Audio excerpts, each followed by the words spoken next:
क्या आप जानना चाहते हैं समय ही धन है किसे कहते हैं? टाइम इज मनी क्या है? इसे जानने से पहले आपको कैटेगरी जानना पड़ेगा। आप कहेंगे कि कैटेगरी मतलब SC ST OBC। नहीं, मैं इस कैटेगरी की बात नहीं करता हूँ। मैं उस कैटेगरी की बात करना चाहता हूँ जिससे आपके दिशा और दशा दोनों का पता चलता है। आप खुद ही देख लीजिए कि आप किस कैटेगरी में आते हैं।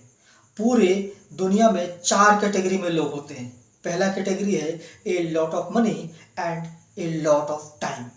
इस कैटेगरी में बड़े बड़े उद्योगपति आते हैं, जैसे Ambani group, Adani group, Birla group, Tata group. इनके पास धन का खजाना होता है, समय का भी खजाना होता है। अब कहेंगे कैसे? मान लिया जाए कि अंबानी ग्रुप के पास 1 लाख वर्कर है और 1 लाख वर्कर रोज 8 घंटा काम करता है, तो अंबानी का एक दिन का काम हो जाता है 8 लाख घंटा।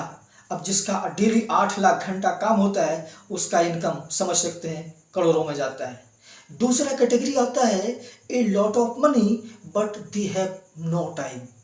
जिसके पास धन का खजाना तो होता है लेकिन समय नहीं होता है। ऐसे ग्रुप में आते हैं बड़े बड़े टॉप 10 साइंटिस्ट, टॉप 10 लीडर। अगर आप इनसे मिलना चाहेंगे तो चाह करके भी नहीं मिल पाएंगे।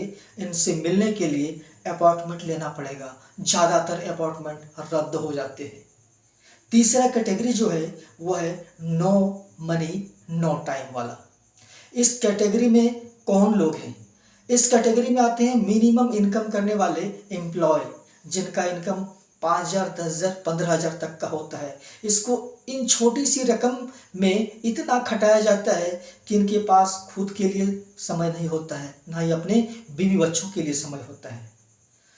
चौथा जो ग्रुप है, चौथा जो कैटेगरी है वो है a lot of time but they have no money. इनके पास समय बहुत ज़्यादा होता है लेकिन पैसा ही नहीं होता है। आप कहेंगे इस कैटेगरी में कौन लोग आते हैं? तो इस कैटेगरी में जानने के लिए आपको किसी रैली में चले जाना पड़ेगा और देखिएगा कि 5-5, 10-10 रुपये, 20-20 रुपये में पूरा दिन भर नारा लगाते हैं। समझ लीजिए इसी कैटेगरी के लोग हैं। अगर कोई जैसे भी आ जाए और सैकड़ों लोग भीड़ लगा करके देख रही है तो समझ लीजिए इसी कैटेगरी के लोग हैं। कहीं आप भी तो इस कैटेगरी से नहीं आते हैं? अगर इस कैटेगरी से हैं तो जितना जल्द हो सके निकलने की कोशिश कीजिए। कहीं ऐसा ना हो जाए रास्ता तो आपने सही चुन लिया लेकिन लौटने का वक्त हो जाए।